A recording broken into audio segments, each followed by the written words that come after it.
আমি কোনো বিটিএস লাভার না, ইভেন হেটার্সও না, just an ordinary guy. But BTS হেটার্সদের উদ্দেশ্যে আমার কিছু কথা। ভাই শোনো, বিটিএস আর্মিরা বিটিএস লাইক করে এটা তাদের ব্যাপার, তুমি বিটিএস হেড করো এটা তোমার ব্যাপার। এজন্য বিটিএস হিজরা, বিটিএস এর এটা নেই ওইটা নেই, বিটিএস আর্মিরা চাইলেও বিটিএস মেম্বারদেরকে বিয়ে করতে পারবে না, এগুলা বলার কি দরকার?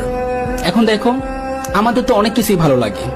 এই ধরো আকাশের চাঁদ ভালো লাগে, কোনো সিঙ্গারের সিঙ্গিং ভালো লাগে, কোনো অ্যাক্টরের অ্যাক্টিং ভালো লাগে, কোনো কমেডিয়ানের কমেডি ভালো লাগে। এই জন্য কি আমরা সবাইকে বিয়ে করতে পারবো? সবকিছু কি চাইলেই পাওয়া যায়? ওয়ান সাইড লাভ বলেও তো একটা কথা আছে। আর হ্যাঁ, কাউকে সম্মান না করতে পারলে, কাউকে বড় না করতে পারলে, অন্তত কাউকে ছোট করার বা অসম্মান করার রাইট তোমার নাই। কাউকে ছোট করতে কোনো পার্সোনালিটি প্রয়োজন না হলেও কাউকে সম্মান করতে বা বড় করতে অনেক পার্সোনালিটি, মন মানসিকতার প্রয়োজন।